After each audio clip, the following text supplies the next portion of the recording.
a Loja Maçônica Independência foi fundada em 23 de novembro de 1867. E já em 1869, ou seja, só 2 anos depois da fundação, em fevereiro de 1869, alguns maçons se reuniram e lançaram um manifesto, né, visando a fundação de uma instituição de ensino primário e secundário que propugnasse pela ciência, né, pelo aperfeiçoamento do conhecimento humano, né, e que fosse fundamental que não houvesse uma orientação religiosa, ou seja, que essa instituição de ensino fosse laica. Em fevereiro de 69, eles lançaram um manifesto criando a Sociedade Culto à Ciência.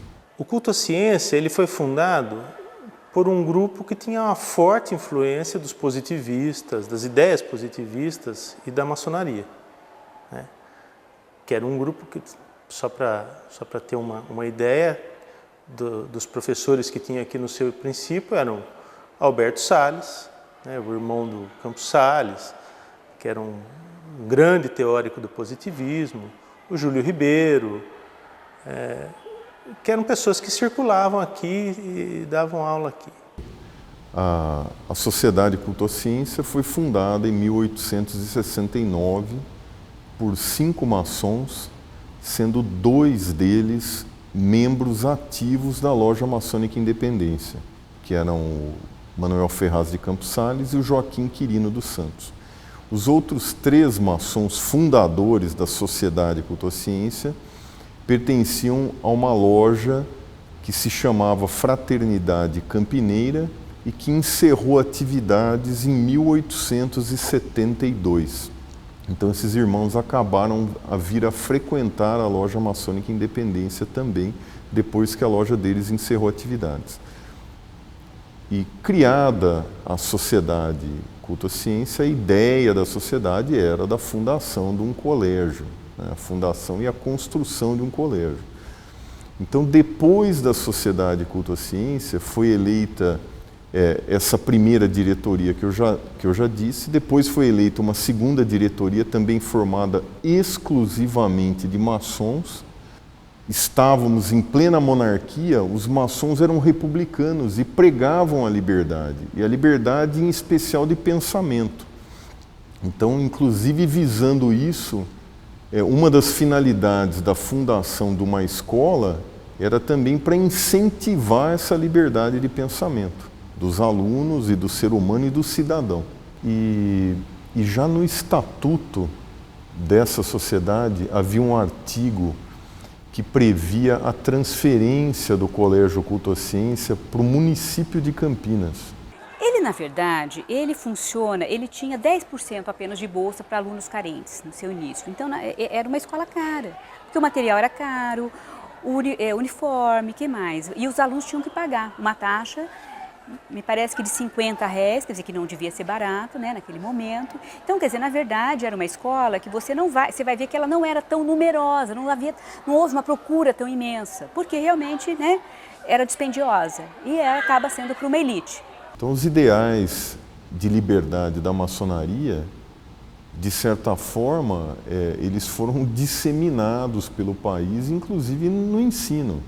Na escola, eu acredito que os alunos de hoje em dia, até da época que eu estudei, que eu fui aluno, eles gozam de muito mais liberdade de expressão, de manifestar seu pensamento, suas ideias, para os professores e para os colegas, até da época que eu estudei lá. A gente foi percebendo que o culto à ciência, a partir de um determinado momento, a partir da última década do século XIX, ele estava perfeitamente envolvido ou sintonizado com o que havia na Europa, com o que havia na França. Então, o que ocorre?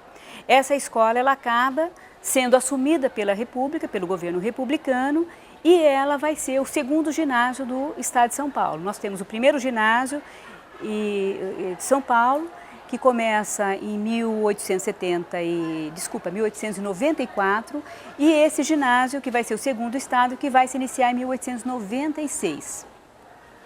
Naquele momento, o que se pretendia? Se pretendia uma escola organizada com base no que nós já tínhamos da organização do Ginásio Nacional, que era o antigo Colégio Pedro II do Rio de Janeiro. É desse período, do final, vamos dizer assim, a partir de 1896 até por volta de 1910, é que a escola adquire esse acervo.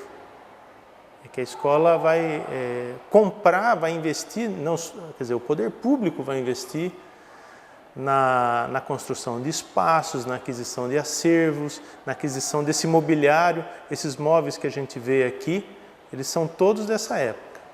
Porque isso era, vamos dizer assim, uma condição para que a escola se tornasse uma escola equiparada ao Ginásio Nacional. No início, o que a gente percebeu é que havia uma discussão em relação ao ensino de ciências sobre que tipo de ciência que deveria ser ensinado. Então, por um lado, você tem uma ciência mais prática, mais, digamos, o termo que se usava no momento, mais útil, mais utilitária. E por outro, uma ciência mais erudita, mais ligada às grandes linhas do pensamento científico. Houve inclusive a possibilidade, um projeto para que o culto ensinasse essa ciência mais prática, mais voltada, por exemplo, para os problemas da agricultura, do controle do clima. Só que a escola, quando entrou nos anos 90, por volta de 1892, ela fechou suas portas, né? Problemas financeiros, problemas relativos à febre amarela na cidade, e ela reabriu as suas portas em 1896, já como ginásio de Campinas, já uma instituição pública, oficial, republicana, né? Nesse momento, a escola ela se vincula a uma linha que era uma linha nacional, que era, vamos dizer assim, dirigida, orientada pelo Ginásio Nacional do Rio de Janeiro. Então, todo o programa, toda a estrutura que deveria ter aqui era orientado pelo Ginásio Nacional do Rio de Janeiro, né? O antigo Colégio Pedro II. O que prevaleceu foi uma linha de uma ciência mais erudita, mais distante dos problemas nacionais e mais vinculada às propostas que vinham mesmo da Europa.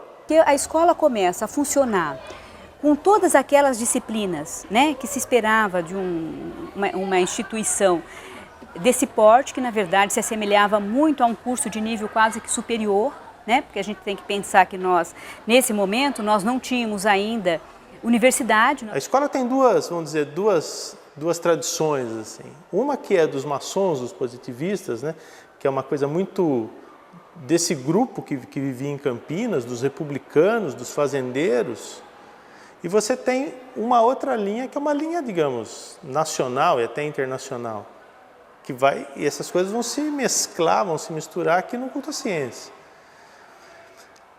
Uma das coisas que vai aparecer aqui, como fruto dessa linha, digamos, mais geral, é essa disputa entre o conhecimento científico, a ciência, e o conhecimento humanístico, né? Qual dos dois deve prevalecer? Então isso não é uma coisa restrita ao culto, isso é algo que aparece em vários países europeus, né? Mas também vai se refletir aqui.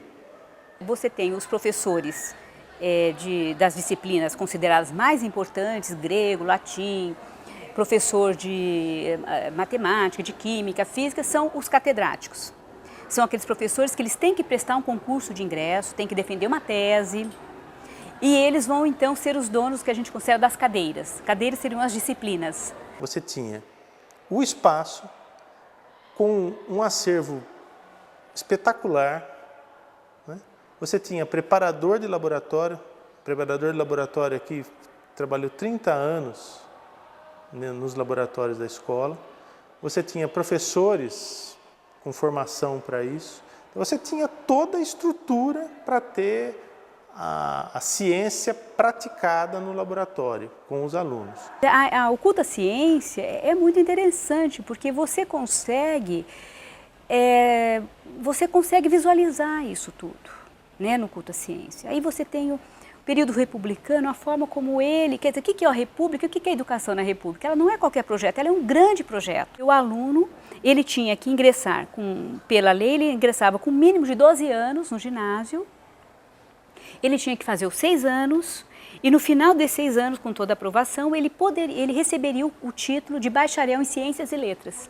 Só nos anos 30 é extinto esse grau, aí o aluno de bacharel, né, o aluno para de receber o grau de bacharel e também as cátedras. Em 1942, quer dizer, o ginásio vai funcionar de 1896 até 1942. Então, somente em 1942, então, nós temos o que a gente vai chamar, né, do colégio aí, né, da escola, a escola secundária, que seria que ele perde, né, o nome de culto à ciência, depois ele retoma, né, mas aí você tem um outro tipo de escola que já não é mais o ginásio, e essa escola ela vai ganhar aquela conotação que depois vai ter a escola que seria o que é o nosso ensino fundamental e médio hoje, né? A escola também ela vai, em determinado momento, ela vai ganhar autonomia pedagógica administrativa. Um dos grandes professores de Química e Física, que entrou aqui na escola como professor de Química e Física, na época a Química e Física era uma disciplina só, é o professor Aníbal Freitas. Ele ficou aqui na escola por mais de 40 anos, 20 como professor, depois mais uns 20 e tantos como diretor. O que a gente vai ter? A gente vai ter, a partir sobretudo do período militar, um sucateamento da educação muito forte, muito sério, né? E é claro que quando você sucateia de tal forma a educação, né, que você vai perdendo não só esses cargos todos que eu fui te colocando, de bibliotecários e tudo mais, isso tudo vai sendo extinto, né? É assim, paulatinamente você vai perdendo. Então, isso, é claro que chega um determinado momento e que a situação, a forma como se apresenta a instituição, é muito difícil você conseguir recuperar. Aquilo que você leva, né, décadas para construir, você sabe que para destruir precisa-se de pouquíssimo tempo, né? O culto à ciência hoje é uma escola pública, uma escola estadual pública, que se submete à legislação do Estado, né? Tem todos os problemas que a escola pública tem. Agora, é uma escola diferente, não dá para você falar que essa história, o nome culto à ciência não prevalece ainda hoje como um nome importante na educação de Campinas. Você percebe uma escola que tem uma grande estrutura, quer dizer, que escola hoje que tem ginásio, campo de futebol, tem teatro, tem 3 laboratórios, tem jardim, tem biblioteca, uma escola que funciona bem, que tem uma grande estrutura. É uma escola que tem um nome, que tem um peso, uma escola que, vamos dizer assim, qualquer coisa que aconteça no culto à ciência é manchete dos jornais no dia seguinte, porque é uma escola que tem uma história, e essa história tem um peso. E esse peso, ele acaba influenciando no ensino que se pratica aqui hoje, né? A gente percebe que, quando eu estava aqui como professor, que os alunos, a sociedade falam, olha, o culto à ciência é uma escola que oferece uma educação de qualidade. E é uma escola pública estadual. Acho que essa escola, ela está num momento, assim, privilegiado, né? Por quê? Primeiro que ela teve o seu patrimônio, assim, arquitetônico restaurado. Depois ela tem uma organização que eu acho que pouquíssimas escolas públicas têm, né? Eu acho que tem uma direção, uma equipe muito coesa, funciona muito bem, a gente percebe que é uma escola muito bem organizada, né? E a gente percebe o seguinte, que quando uma instituição tem uma equipe responsável, que além dela ter essa preocupação com o administrativo e fazer funcionar a escola, mas também em dar todas as condições para que seja feito um trabalho de recuperação e preservação da sua memória, Isso é muito importante. O culto à ciência, ele é a história da educação, né?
Fui aluna do culto à ciência, estudei 1 ano de admissão com Dona Dulce, fiz o exame, passei, fiquei muito feliz e fiz o curso muito bem.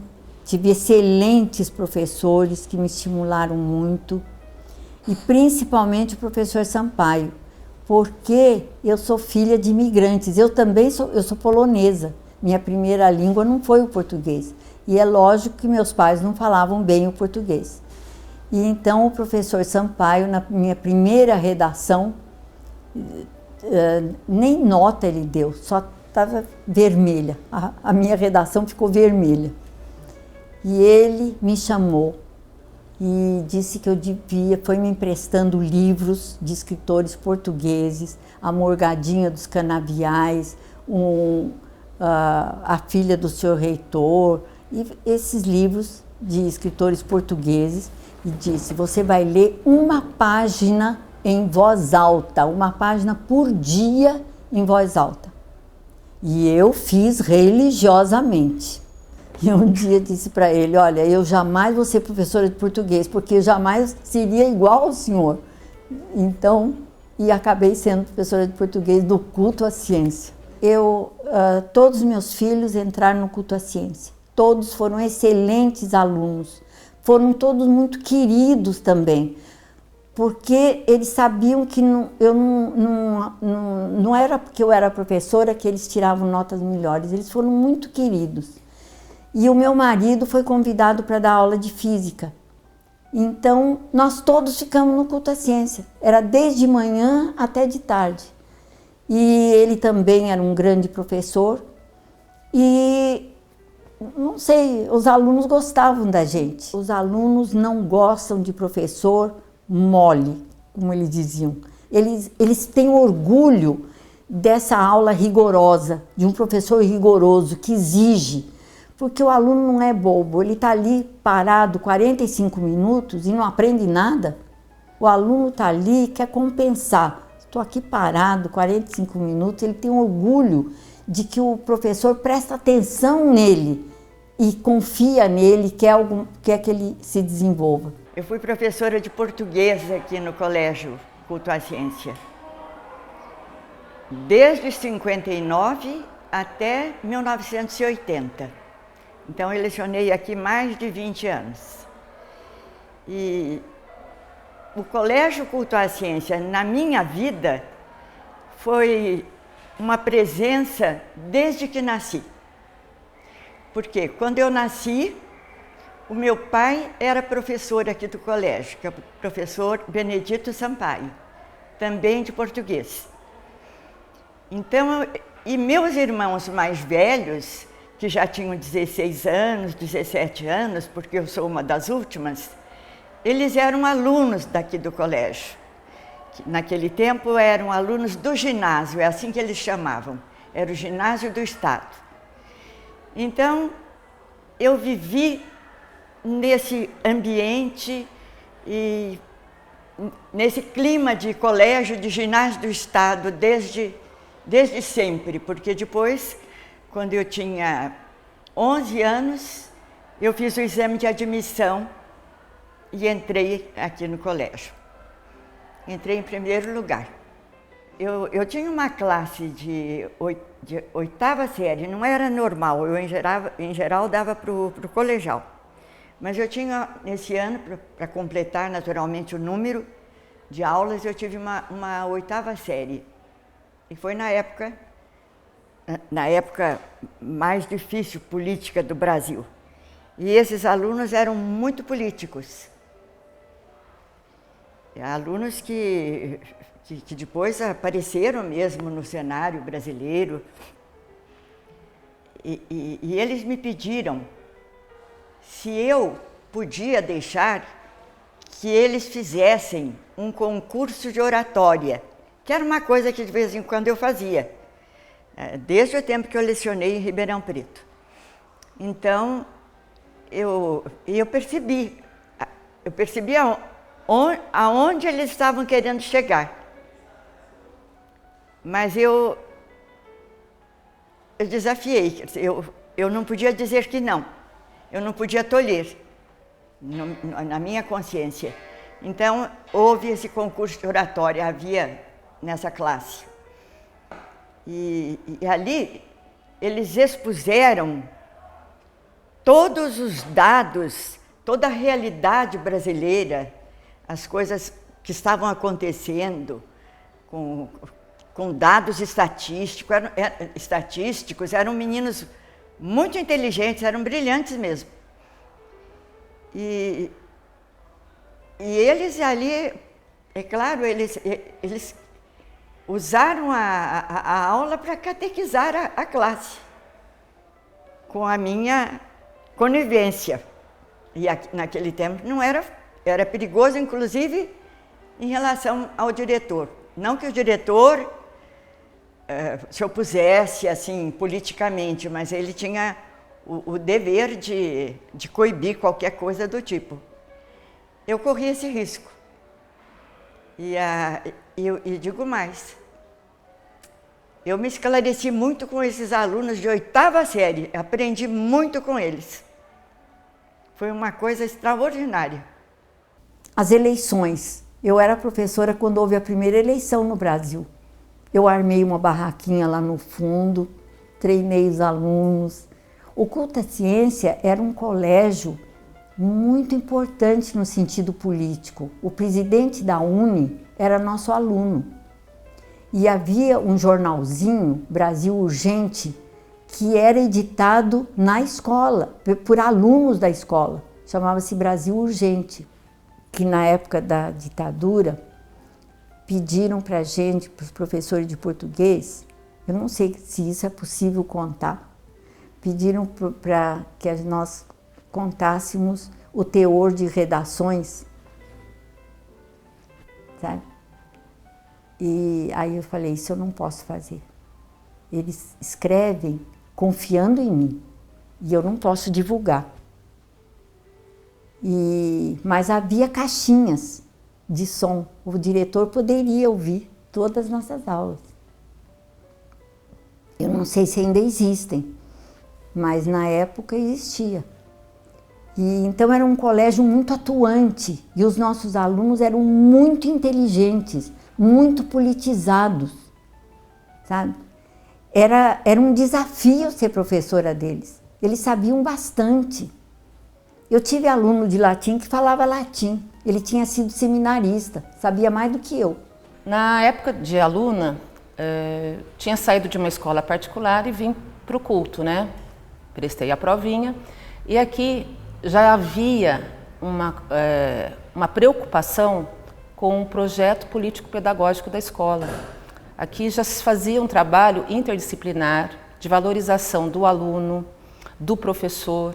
Então a gente sabia que a gente estava sendo respeitado como aluno, então já se trabalhava as nossas habilidades, né? Que hoje a gente fala tanto isso, mas naquela época eles já estavam na frente, podemos dizer assim.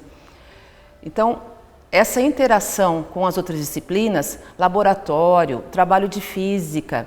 Então, por exemplo, a professora Regina, que era professora de física, ela ela dava aula de física e ela dava alguns exemplos no nosso cotidiano. Então, era explicar física no nosso dia a dia. E ela pegava muitas vezes alguns exemplos da educação física.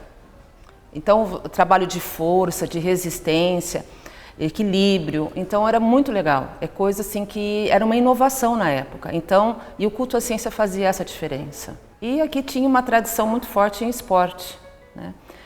Mas naquela época ainda era dividido os meninos e as meninas. Então, eu fazia educação física com as professoras, que na época seriam a Lúcia Rieger, Ercília e a Nilce. E os meninos faziam com os professores. E me destaquei bastante, sempre fui alta, então nadei muito na piscina que tinha aqui, fazia muitas brincadeiras na piscina, participava de alguns campeonatos, algumas disputas, joguei handebol, fui goleira do time da Dona Lúcia, né, sempre no gol.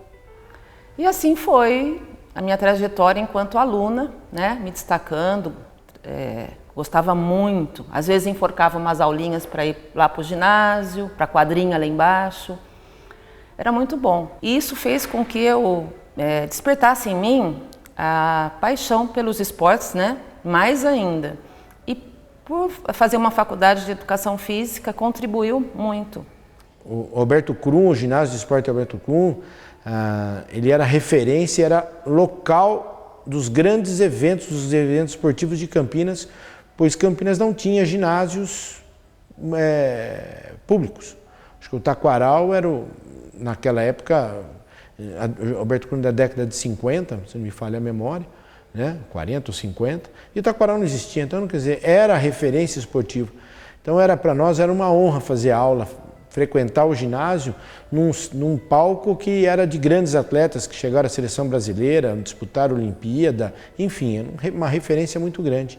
E o culto à ciência, na verdade, era isso. Então, a representatividade hoje do culto à ciência, ela, a nível da sua histórico esportivo, da sua caracterização esportiva, ela vem aos tempos. Então, prova disso são os troféus que estão aqui atrás, né? Uma galeria, fora deve ter muito mais por aí. E eu me sinto orgulhoso até mesmo de ter ajudado, talvez como aluno, tem alguma coisa minha aqui, e como professor também, e criar a expectativa de poder ainda deixar uma marca que isso daí não termine, que venha dando continuidade.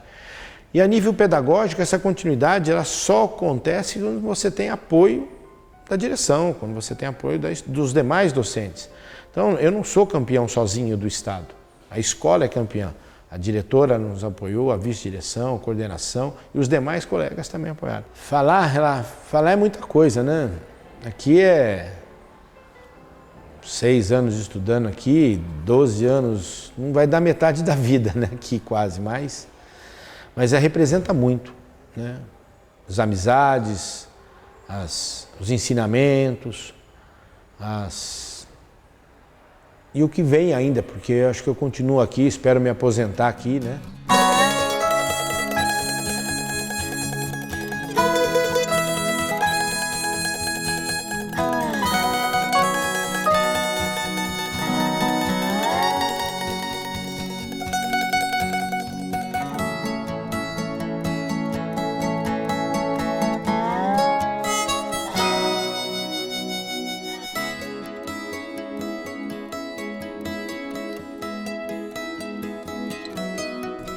E estudei no Colégio de Culto à Ciência de 1967, que seria o 3º ano ginasial, até 1971, 3º colegial, que no meu ano foi o ano que passou de científico para colegial, e a gente até o final queria dizer que era científico, que a gente não gostava dessa mudança. Eu tenho boas lembranças do Culto à Ciência, né? Na época em que o Culto à Ciência era a melhor escola de Campinas, em que nossos amigos, colegas, quando começavam a ir mal, o pai botava numa escola particular, né? Então estar na escola pública que era a grande vantagem, né? Que dizia que a gente era bom aluno, o pai se preocupava com a educação, porque nessa época as melhores escolas eram as escolas públicas, não só aqui em Campinas. Mas o Culto à Ciência era conhecida no estado todo, inclusive, né? Era uma escola bastante de renome. Estudei aqui de 1961 a 68. Naquela época, era o único colégio do estado em Campinas, porque tinha a escola normal, que era para o magistério, e o ginásio Bento Quirino, que era profissionalizante, ensino técnico. A outra opção seria ser milico e tentar entrar na escola de cadete, coisa que jamais passou pela minha cabeça. Agora, eu entrei aqui porque o Culto à Ciência era a melhor escola pública do país. Num exame de admissão, que naquele tempo tinha prova oral, de português, e quem fez o meu exame de português oral foi a dona Quinita, que graças a Deus está viva até hoje, amigona minha. A gente se comunica sempre, né? Às vezes eu tenho dúvida, eu mando crônica para ela ler antes. Quando ela encontra um erro, ela ainda não perdeu a verve da energia, que eu não leia isso no jornal amanhã. Então ela corrigiu um erro. Né? Por falar na dona Quinita, a irmã dela, dona Áurea, foi quem fez a primeira mudança aqui no colégio. Ela era aluna e ela mudou o uniforme. Ela sugeriu o uniforme das meninas, né? Porque para os homens era gesso, era paletó e gravata obrigatório. Mas quem criou o famoso uniforme das meninas do Culto à Ciência foi a dona Áurea, nos anos 30. A saia de xadrez miudinha, né? Pouquinho abaixo do joelho, cinto vermelho, se eu não estiver enganado, ou cinto preto, não tenho certeza. Blusa branca e o agasalho vermelho. Sapato preto, meia branca. Isso era obrigatório. Não podia entrar sem isso. Não podia. Não adianta que não entra. Assim como nos meninos o rigor era o mesmo, né? Era impossível entrar sem gravata. Tanto que tem um aluno que tem isso registrado na caderneta dele. Ele chegou um pouquinho atrasado, correndo. Ele estava pondo a gravata. O diretor na época, Euclides Pinto da Rocha, ele viu o rapaz sem gravata, falou, dá aqui tua caderneta. Impedido de assistir aula porque compareceu ao colégio despido. Sem gravata, o cara estava nu e foi embora para casa com a gravata no bolso. Era inadmissível um ato de indisciplina dentro da escola. As famílias ficavam envergonhadas, o mesmo acontecendo aqui. Não pode, o professor é sagrado. Ele é a pessoa mais importante da sociedade. Ele manda. Estudei aqui no Culto à Ciência, que para mim foi uma honra tremenda. Tanto é que até hoje nós estamos participando da vida cultural do Culto à Ciência, passados 40 anos. Estudei aqui de 1971 a 1973. Fiz o colegial noturno, inclusive aqui tive bons professores e dois me marcaram muito. A professora Maria Luísa de inglês, que era muito severa, por sinal, como outros professores também eram, e também o professor de francês também foi muito importante para mim. Na verdade, o Culto à Ciência era o melhor colégio de estado que existia na época. Era um colégio onde Santos Dumont estudou lá, e era um colégio que dava uma formação de moral e cívica. Então era muito rígido, um colégio muito rígido, mas que como dava esse tipo de formação, todos queriam estudar no Culto à Ciência, e era tido como quem estudava lá era o gênio. Então todos queriam realmente entrar no colégio. Era uma escola reconhecida como diferenciada, inclusive no conteúdo, né? Você formava, em termos de preparação técnica e o relacionamento lá dentro, que a gente depois constatou, mas a gente já sabia, nós tínhamos esse termômetro, depois nós pudemos viver isso, também era um diferencial absurdo, né? Em termos de, era uma comunidade científica e, vamos dizer assim, afetiva. Era autônoma, né? E isso dava um diferencial para ela muito forte. Isso era muito visível para a comunidade e para os alunos, porque tanto qualidade de professores, que a gente acabou de comentar, como as instalações eram diferenciadas. Então, os laboratórios eram diferenciados, as salas para cada matéria eram diferenciadas. Nós tínhamos acesso à biblioteca, a uma qualidade de ensino, instalações e de corpo docente muito, muito especial. A gente tinha realmente que estudar. Hoje você vê essa criançada escrevendo tudo errado, não sabem nada de inglês. Francês muito menos, Imagina mas... ter filosofia na 4ª série, no primeiro colegial, não me lembro bem. Imagina ter filosofia. Quem que tem filosofia no colégio? Não tem. Desenho técnico. Desenho técnico, sabe? Cota, afastamento, a gente sabe tudo isso. Eu não ouço falar, você tem isso na faculdade. O estudo no culto à ciência era como se fosse uma continuação da atmosfera em casa. Era engraçado. Acho que o mais claro que eu posso verbalizar isso é que era o culto à ciência e a nossa família era uma coisa só, era uma continuidade, uma fluidez. Professores que ficaram, apesar de 4 anos, eles ficaram como mentores mentais muito depois. Pelo rigor intelectual, pela disciplina de cada um. Principalmente, acho que pela dedicação deles. O que exigia, então, uma dedicação nossa também, mas era uma coisa muito forte nesse sentido. Então, na minha vida profissional, diretamente o culto à ciência não era ligado, mas sim, indiretamente, pela educação que eu recebi.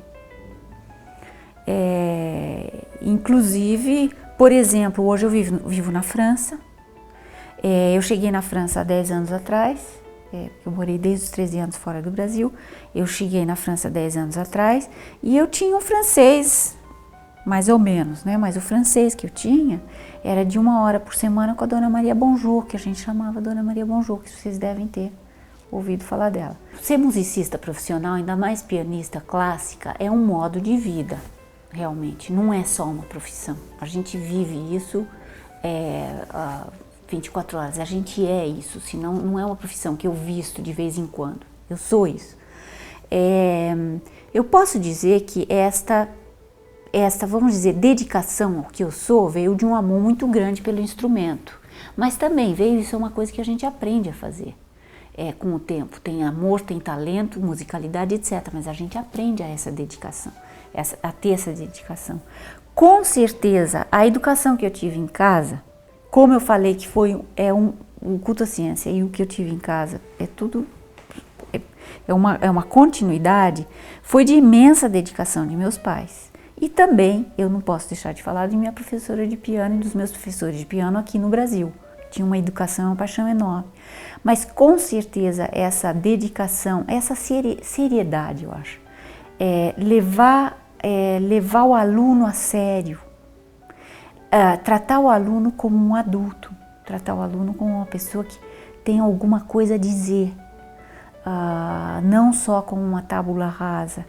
Olha, eu só posso agradecer que o que eu tive em casa me deu base para eu poder bancar esse nível de exigência, que é extremo. Então eu acho que o que eu sou hoje em dia, em grande parte, os meus alicerces estão lá, família mais culto. Tinha um aluno que vinha na aula de carroça. Ele amarrava a carroça dele aqui, num dos pilares do... Ele morava num sítio, um japonês, hein? Ele morava num sítio lá perto da escola de cadetes, você imagina. A obrigação dele sair não era carroça, uma charrete, com uma carroceria atrás. Os pais deles eram sitiantes lá, japoneses. O nome dele é de Otoko Kian. Ele saía de lá e vinha nessa charrete para a aula. Amarrava. Quando acabava a aula, meio-dia e meia, ele tinha que pegar a charrete e passar na casa da mãe do seu alo. Ele é da turma de 59. que a mãe do seu Alo tinha na Rua da Conceição uma pensão. Então ele pegava os restos de comida, punha na charreta e levava para os porcos do pai dele do outro lado. Nossa, escola de cadete, era para lá da escola de cadete. Ele fazia isso todo santo dia. O Diotoco se formou em 59. O Diotoco é professor, ele é médico anestesista, ele é professor desde 72 na Universidade de Chicago e tem 2 hospitais lá nos Estados Unidos. Essa é a escola de elite. Quer dizer, a escola não era de ricos nem de pobres, a escola era pública. Pô. Como é que você fala que uma escola pública é de elite? A escola é que transformava os alunos na elite. Apesar de todas essas mudanças, de toda a modernidade, nós estamos em 2012, estou falando de 40 anos atrás, mas a administração, pelo que eu vejo, por isso que o meu filho está estudando aqui, né? Porque é uma coisa que eu vejo que permanece a questão da responsabilidade, dos compromissos com o aluno. Na nossa época também era assim, então é uma coisa séria e vale a pena, vale muito a pena. E foi interessante, acho que foi uma época boa da vida, apesar de ser uma época que foi época de revolução, foi uma época conturbada em termos de país. Mas para a gente que vivia aqui numa comunidade praticamente fechada, era bacana. Eu acho que, como era um colégio tradicionalista demais, né, os alunos, eles entravam no Culta Ciência esperando o que ia acontecer. A gente não sabia muito bem o que ia acontecer, mesmo porque era uma mudança de paradigma. A gente saía do curso primário, né, eu fiz no Instituto de Educação, que também era uma escola estadual e muito boa, por sinal. E depois vim para cá. Então, os professores eram tradicionais, a gente tinha uniforme, né, era obrigado a entrar de uniforme, se não viesse com uniforme não podia entrar na aula, ou a carteira escolar era presa, era segura, e aí comunicava o pai, ou seja, era uma coisa realmente muito mais rígida do que é hoje. Os professores, quando adentravam a classe, todos os alunos tinham que ficar de pé, enfileirados, até que ele mandasse ou autorizasse, né? Mandasse não seria o termo, mas autorizasse que nós nos sentássemos. Existia chamada todas as aulas, né? As aulas eram rotativas, né? De 50 minutos. Cada professor que entrava fazia chamada para ver a frequência dos alunos. Então isso daí trazia um respeito, coisa que a gente percebe que hoje até nas universidades, né? Eu dou aula em universidade e a gente percebe que os alunos não têm o respeito que nós tínhamos. Então é até estranho, porque os filhos da gente hoje estão nas escolas, já nas universidades alguns, ou a maioria, e a gente percebe que eles mesmos não têm aquele respeito que nós tínhamos pelos professores. A minha geração, eu acho que ela teve um break de formação, ela teve uma parada que alguns foram, outros pararam completamente e outros se estabilizaram, mas não foi aquela geração que pôde desenvolver, talvez como a de hoje, né? que os jovens se desenvolvem, muda de profissão, muda de curso, ou seja, eles têm muito mais liberdade. Naquela época não, a gente era mais ou menos fixo e nas grandes áreas, né, de atuação, engenharia, advocacia, medicina. Os professores hoje, eles ganham muito mal, né? O professor hoje, em qualquer nível, né? Seja nível do ensino básico até o ensino superior, o professor em qualquer faculdade, né? Em qualquer tipo de instituição, eles ganham muito mal. E naquela época, os professores nossos eram muito bem remunerados, pelo que eu me lembro. Eles tinham o mesmo tipo de vencimentos ou de remuneração que tinham os juízes, os promotores, os médicos, ou seja, eles eram, como devem ser, né, classificados como o topo da sociedade, né, que são as pessoas, aliás, mais do que topo, porque eles são os formadores daqueles que vão ser formadores.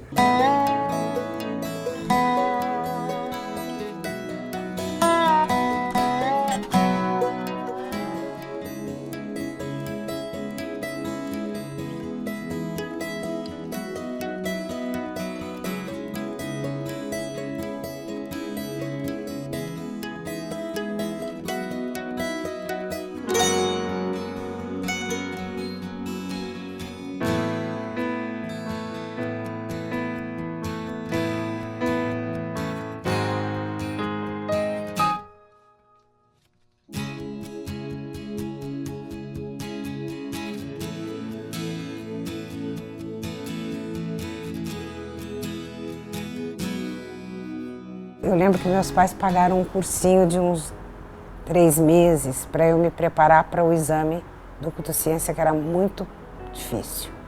Tinha muitos candidatos, poucas vagas, e eu passei. Foi uma grande vitória, me senti super feliz, muito honrada. E estudei lá 1 ano e meio, infelizmente, assim, depois, ou felizmente, quer dizer, a minha vida, eu fazia publicidade, já fazia comerciais, e o Walter Avancini viu um desses comerciais, me chamou para minha primeira novela na TV Excelsior, e eu estava no meio do 2º clássico. E então eu estudei no Culto-Ciência o 1º e metade do 2º ano clássico. Nossa, era realmente um ensino bastante completo, bastante amplo, diversificado. Mas realmente do que eu gostava mais era de português, língua portuguesa, literatura portuguesa, língua brasileira e portuguesa, né? Enfim. E gostava muito de história e de filosofia. Fui aluna da dona Margot, que Margot foi uma professora de filosofia que nos apresentou Platão, Sócrates. Os professores eram muito rigorosos. As notas, assim, para conseguir uma nota boa, você tinha que realmente estudar muito. Não tinha sábado, não tinha domingo, até 10, 11 horas da noite. E em época de prova era um desespero. A gente sentia muito orgulho quando ia a alguma festa, algum lugar, e as pessoas perguntavam assim, onde você estuda? E eu ficava muito orgulhosa de poder dizer, eu estou no Culto-Ciência. Porque era uma marca de qualidade, era uma marca que distinguia a gente da maioria, digamos. Eu sou Eva Vilma, meu marido Antônio Carlos Zaratini, mais conhecido como Carlos Zara. Ele tinha o maior orgulho de ter pertencido ao Colégio Culto à Ciência. Ele contava muita coisa bonita sobre isso, mas... por exemplo, o livro biográfico dele é livro póstumo, mas tem uma foto dele no colégio, olha lá, Culto à Ciência. Aqui está bem escrito que ele é eu já vou virar, o 9º da fila. Daqui da frente para cá ele é o 9º da fila. E ele gostava muito de fazer esporte, eu acho que ele já trouxe isso desde o Culto à Ciência, mas ele falava muito mais ainda do estudo. É inesquecível para mim a maneira como Antônio Carlos Zaratini se referia ao Culto à Ciência.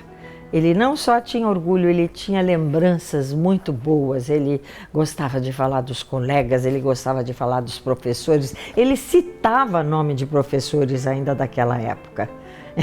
Eu acho que lá, onde quer que ele esteja, ele está todo feliz de poder parabenizar, através de mim, um aniversário tão importante de um colégio que ensina de maneira tão qualitativa e tão afetiva.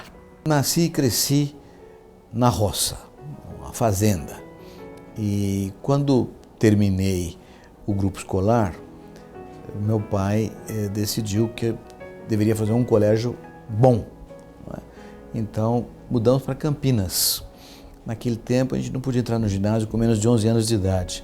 Então precisei fazer um curso de admissão ao ginásio com 2 professoras extraordinárias, Dona Dulce Nascimento e Dona Lourdes Nascimento Homem de Melo, e fizemos, então, com vários colegas, uma espécie de vestibular no Culto-Ciência. Havia quase 300 candidatos, inclusive de pessoas de fora de Campinas, até de outros estados, gente de Minas Gerais, me lembro muito bem, gente de Guaxupé, Guaranésia, em Minas Gerais, e fizemos o vestibularzinho lá para 120 vagas, e eu tive o privilégio de entrar em 4º lugar. Muito bem do dia que nós entramos no Culto-Ciência e que as notas saíram. Eu fiquei tão orgulhoso e a minha mãe ficou tão orgulhosa que me pagou um folheado na Donei, que era uma doceria que tem lá em Campinas. Faz 500 anos esse negócio aí. Fui ao Culto-Ciência porque meu pai queria que eu fizesse um ginásio, um colégio fortes. A minha ideia era fazer agronomia, como eu acabei fazendo mesmo em Piracicaba, e precisava fazer um colégio forte. E o Culto à Ciência foi o colégio escolhido para isso. Realmente foi um colégio extraordinário e que deu um rumo para a minha vida, com certeza, por várias razões. Primeiro, porque havia ali uma condição extraordinária de respeito entre os alunos e os professores. Quase que a tradução literal do conceito da bandeira brasileira. Ordem e progresso. Era aquilo que a Culto à Ciência incutia na gente, né? Ordem. Os professores eram respeitados, era quase que uma relação entre o superior e o subordinado. Como tinha que ser mesmo, como deve ser. O professor sabe e a gente não sabe. Então, a gente aprende com os professores. E havia essa relação de respeito muito grande. Alguns professores eram até temidos pela sua superioridade, quase pela distância que tinha em relação aos alunos. Mas a maioria deles era de professores muito sóbrios, muito consistentes no seu conhecimento e que mantinham uma relação de respeito com os alunos. Outra coisa muito relevante era o tema esportivo. Eu vinha da roça, e na roça não tinha esporte, a gente vivia caçando passarinho, pescando, não? O esporte era esse, né? E eu tive o privilégio de ter aula de educação física com o professor Pedro Stuck, um homem formidável, que formou gerações de atletas. E aprendi, na verdade, a jogar bola com ele. Jogar futebol de salão, jogar voleibol, basquete, futebol, atletismo, tudo que o Culto à Ciência proporcionava. De modo que aquilo foi realmente também uma inovação para mim e um prazer enorme que a educação física proporcionava.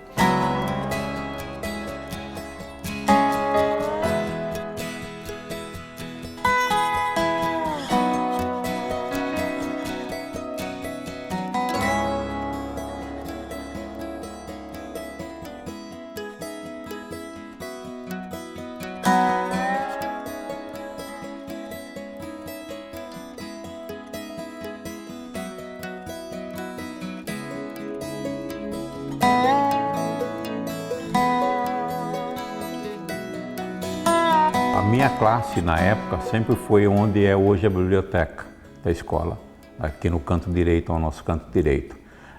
O prédio, hoje, ele está como já estava em 71. Ele está muito bem hoje, devido ao restauro que foi feito, inclusive isso graças a duas pessoas aqui importantes também para a escola, que foi a diretora Débora e também o professor Carlos, o Carlão de História. E através de todo esse trabalho feito tanto pela diretora como o professor Carlos e outros professores também que ajudaram, como a professora Quinita também, que nos ajudou muito, fizemos inclusive um levantamento, um abaixo-assinado, onde só a professora Quinita conseguiu mais de 1000 assinaturas. E esse abaixo-assinado resultou em que nós conseguimos uma verba do Estado. E essa verba nós conseguimos todo esse trabalho de restauro e que foi a reinauguração do Culto à Ciência foi feita o ano passado, em 2011, exatamente no dia 13 de abril. Então o reboco externo caía pedaços, você passava a mão e esfarelava, e o terceiro D ficava no pátio externo, o forro ele estava caindo. Então, quando chegou nesse momento, os alunos revoltados falaram: professor, mas nós não vamos conseguir fazer reforma? Eu falei: gente, todas as direções que escrevem para a diretoria de ensino que a escola precisa fazer reforma, a resposta é que a escola está boa, estão fazendo manutenção. Aí uma aluna chamada Indianara, indignada, escreveu para a diretoria e a resposta foi a mesma, que a escola não estava correndo risco nenhum para os alunos. Então juntou tudo isso daí, o projeto já estava pronto, o segredo foi a estratégia do projeto e nós começamos com um grupo de alunos a lançar a campanha da reforma e do restauro. Eu convidei todos os políticos que conhecia, nós tivemos visitas de vários políticos. A estratégia para sensibilizar a política, eu montei uma comissão de alunos. Então um político colocava o pé aqui, os alunos grudavam ao redor, iam escrevendo tudo que o político falava, produziam um relatório, eles assinavam e nós publicávamos num blog mantido pelo grande amigo e incentivador do Culto à Ciência, ex-aluno, o senhor João Marcos Fantinatti. Então isso daí foi bonita a reforma, a mobilização da reforma. Embora não tenha atingido o que o governo prometeu, O que atingiu vai dar para manter a escola aberta por mais, eu calculo, de 2010, 5 anos, porque ela já precisa de manutenção de novo. Dentro do meu limite, a gente fez o que podia. Deixamos aí a reforma, outras pessoas precisam continuar isso daí, porque se direção e professores e comunidade não se unir, a escola vai correr risco de novo. Eu não vejo preocupação da comunidade com o culto à ciência. Aí eu uso uma frase do patriarca da independência estadunidense, Benjamin Franklin. Quem não defende a democracia não merece tê-la. A população que não defende a escola pública não merece tê-la. Que pague a escola, então. E o futuro do culto à ciência, eu espero que não morra com todo esse trabalho que foi desenvolvido agora na década em 2010, 2009, através do seu restauro, que se mantenha ainda todo esse trabalho de restauração, porque precisa fazer coisas aqui ainda. Tá? Então espero que o Estado em si continue colaborando como já contribuiu, para que a gente possa manter essa escola altiva como sempre.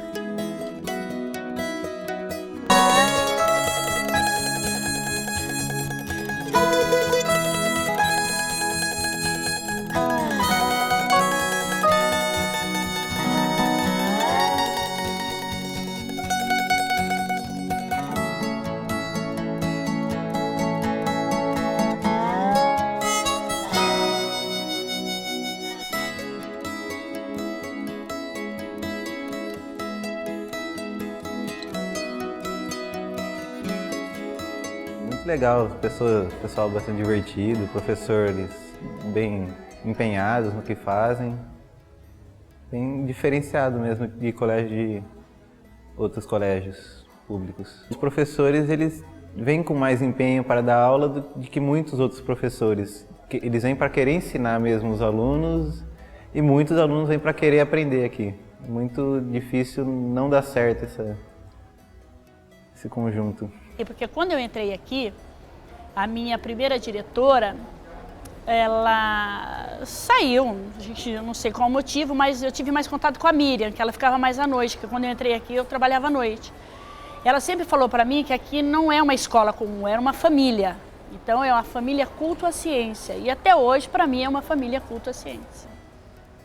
Não posso falar para você que eu gostaria de estar em outro lugar. Aqui eu me identifico muito, gosto muito daqui. Muito, os professores, direção, os alunos, principalmente os alunos, porque quem faz a escola são os alunos. Então, eu gosto muito daqui, muito mesmo. É uma lembrança que a gente guarda para o resto da vida. A responsabilidade do cargo de diretora do Culto à Ciência é muito grande, porque as pessoas amam essa escola. O maior desafio para a escola Culto à Ciência, é manter a qualidade do ensino. Fazer que o aluno saia daqui capaz de enfrentar o mundo lá fora, né? Que o aluno saia realmente com o aprendizado. Esse é o maior desafio, mais do que a estrutura da escola, a estrutura física, preservar a história, é a formação do nosso aluno. Porque a aprendizagem ela se dá de uma forma muito melhor num ambiente agradável. Tá? Então, eu quero preservar, quero oferecer para esse aluno um ambiente agradável. Porque ele vai aprender. Ele vai aprender, vai facilitar o aprendizado dele. O Culto à Ciência é uma escola diferente. Querendo ou não, ela é uma escola diferente. Né? E essa diferença dela emociona. O que emociona é quando o ex-aluno, com 90 anos de idade, com maior dificuldade para andar, vem até essa porta, entra, fala: diretora, posso andar pela escola? Né? E eu, com o maior prazer, falo: fique à vontade, Andy. O saudosismo e aquela coisa do passado, eles vivem isso, e o carinho que eles têm pela escola, isso emociona.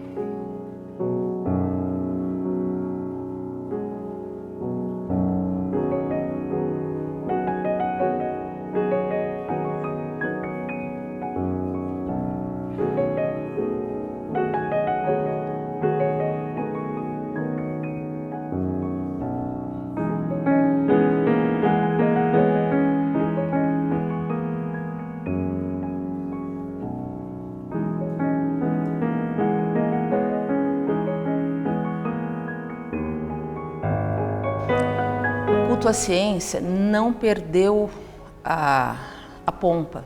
Hoje, embora eu não esteja dando aula, mas eu vejo assim, nos jogos principalmente, né, que a gente tem contato com os alunos. Então, cada campeonato escolar você tem em média aí 1.500 alunos participando. Então, tem escolas, tem professores de outras escolas, os alunos, nossa, caí na chave do culto à ciência, eu vou jogar contra o culto à ciência. Então, eles já ficam assim com aquele certo temor, né? Nossa, olha, o time do culto à ciência é bom, nossa, olha lá. Já vem o culto à ciência. Então, existe ainda isso, né? Eu acho que nunca mais, não vai perder. O culto à ciência faz parte do patrimônio histórico de Campinas, né? A nível estadual.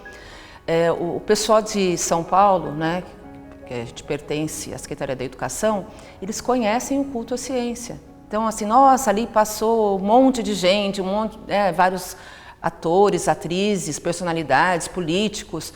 Então, existe. Então, eu acho assim, e o pessoal está sabendo preservar, porque é uma história que não pode perder, não pode se acabar. Eu vejo essa reforma que houve, é uma reforma, vamos dizer assim, da parte física do colégio, mas foi muito importante essa reforma, foi muito importante. Agora, o principal num colégio, ainda que o colégio esteja vinculado à Secretaria Estadual de Educação, o principal é a direção do colégio. E a direção atual, eu vejo assim, eles se dedicam muito para aquele colégio, muito para os alunos. Então, eu espero que as próximas diretorias do Colégio Culto à Ciência continuem, que deem sequência a esse formato que a direção de hoje aplica no colégio. A gente da saúde tem uma preocupação muito grande com o cuidar.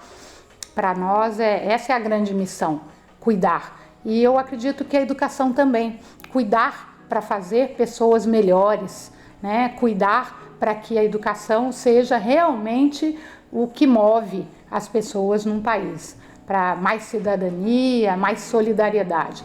Como base de tudo, é a própria origem da escola e a sua história. Isso é alguma coisa que nutre as outras gerações. Saber daquela importância que teve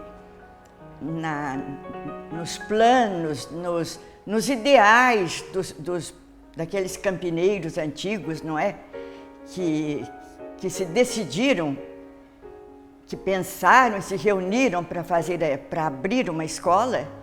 Isso tudo é muito inspirador. Eu acho que nos faz ter mais respeito ainda, mais orgulho por uma escola com uma história tão bonita. Eu não acredito que o culto à ciência vá se recuperar, vá chegar ao que era. Porque a sociedade mudou, o governo mudou, a corrupção, o maior mal que a corrupção está fazendo é o exemplo que estão dando para os jovens. Esse é um câncer, é muito difícil curar isso. Nós vivemos em um país que perdeu muito tempo para cuidar da educação. Demorou muito tempo para perceber que sem uma sociedade educada, culta, sem uma coletividade preparada, motivada, seria muito difícil construir um país moderno. O Brasil demorou para perceber isso. E, na verdade, não é todo mundo ainda que percebeu isso. Ainda há governantes e esferas da sociedade que não aplicam na educação a necessária ênfase para que o país tenha condições de evoluir muito mais consistentemente. Então, a educação é a base de todos os processos. Não há democracia, por exemplo, transparente, verdadeira, homogênea, sem educação. Não há desenvolvimento, não é progresso, desenvolvimento harmonioso em que as classes cresçam igualmente, reduzindo a distância social entre umas e outras, sem educação. A educação é a base de todo e qualquer processo de crescimento harmonioso numa sociedade em qualquer país do mundo. Tanto é verdade que os países que investiram em educação antes que nós acabaram nos ultrapassando de longe por causa disso. Hoje, infelizmente, o Brasil começa a perceber que essa questão é essencial e começa a ter investimentos um pouco mais adequados na educação. Pouco ainda, mas adequados. Então, pessoas que têm o privilégio de estudarem num colégio público, numa escola pública, seja no nível primário, seja no nível secundário, seja na universidade, seja onde for, tem uma dívida para com a sociedade que está permitindo a elas que tenham acesso a esse tipo de estudo. De modo que quem estuda no Cultociência tem dois privilégios. Um, de estar num colégio com a tradição, com as glórias e com a honra que o Cultociência sempre deu aos seus alunos. E dois, um colégio público que é bancado pela sociedade brasileira. De modo que quem estuda no Cultociência tem um dever quase que sagrado de dedicar-se a isso, de preparar-se cada vez melhor para ser, cada um brasileiro construindo um Brasil melhor.